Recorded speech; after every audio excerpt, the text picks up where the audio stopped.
Sobat BMKG, memasuki minggu kedua bulan Juni, intensitas hujan masih cukup tinggi di sebagian besar wilayah Indonesia. Jika secara global, La Nina moderat masih menjadi salah satu penyebab tingginya curah hujan. Lalu bagaimana pengaruh kondisi dinamika atmosfer harian di bulan Juni terhadap curah hujan yang masih tinggi? Bersama saya Dea Nurina, berikut ulasan selengkapnya. Sobat BMKG, pantauan peta hari tanpa hujan berdasarkan citra satelit cuaca pada tanggal 15 Juni 2022 menunjukkan bahwa umumnya sebagian besar wilayah Indonesia masih mengalami hujan, atau paling tidak, sebagian wilayah mengalami hari tanpa hujan berturut-turut dalam rentang antara 1 hingga 5 hari. Masih seringnya hujan bahkan dengan intensitas sangat lebat menyebabkan terjadinya bencana hidrometeorologi seperti banjir, banjir bandang, dan tanah longsor di beberapa wilayah pada bulan Juni ini. Tingginya curah hujan di sebagian wilayah Indonesia pada bulan Juni tidak hanya dipengaruhi oleh faktor La Nina, namun dipengaruhi juga oleh dinamika atmosfer harian yang labil dan dapat meningkatkan potensi pertumbuhan awan hujan. Beberapa faktor yang menyebabkan tingginya curah hujan saat ini antara lain: faktor pertama yaitu masih hangatnya suhu muka laut di beberapa wilayah Indonesia dibandingkan dengan normalnya, yang ditandai dengan nilai anomali suhu muka laut positif. Kondisi ini akan mendukung peningkatan suplai uap air sebagai sumber pembentukan awan-awan hujan.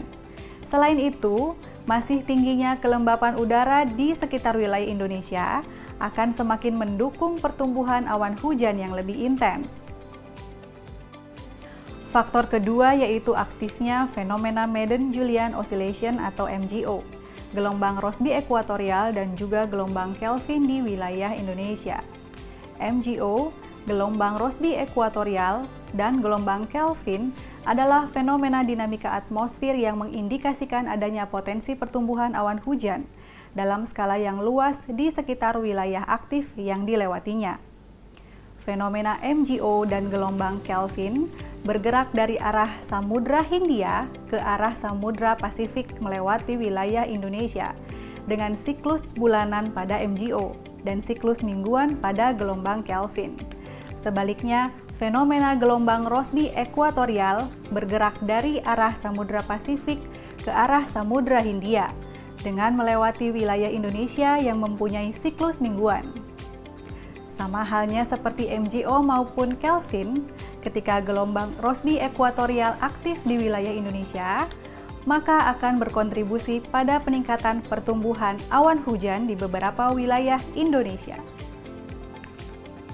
Faktor ketiga yaitu terbentuknya pola-pola pusaran angin di perairan barat Sumatera dan di wilayah sekitar Kalimantan yang membentuk daerah belokan atau daerah pertemuan dan perlambatan kecepatan angin yang disebut dengan konvergensi. Gangguan atmosfer ini akan membantu proses pengangkatan uap-uap air sebagai sumber pembentukan awan, sehingga daerah di sekitar lokasi gangguan atmosfer tersebut akan memiliki potensi pertumbuhan awan hujan yang cukup besar. Itulah tadi Sobat dinamika atmosfer harian yang menyebabkan masih tingginya curah hujan di bulan Juni. Bagaimana dengan prospek cuaca untuk sepekan ke depan? Berikut informasi selengkapnya.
cuaca sepekan ke depan masih menunjukkan adanya potensi hujan di beberapa wilayah Indonesia. Namun demikian, dinamika atmosfer harian Indonesia yang dinamis akan membuat perubahan-perubahan yang cepat pada kondisi cuaca di Indonesia. Untuk itu, terus pantau perkembangan cuaca terkini pada laman www.bmkg.go.id atau melalui kanal media sosial Info BMKG, serta mengunduh aplikasi Info BMKG melalui smartphone baik di App Store maupun di Play Store. Sobat juga dapat menghubungi kami di call center 196. Terima kasih atas perhatian sobat sekalian. Mari kenali cuaca dan lingkungan agar terhindar dari ancaman bencana hidrometeorologi. Tetap patuhi protokol kesehatan, salam sehat dan sampai jumpa.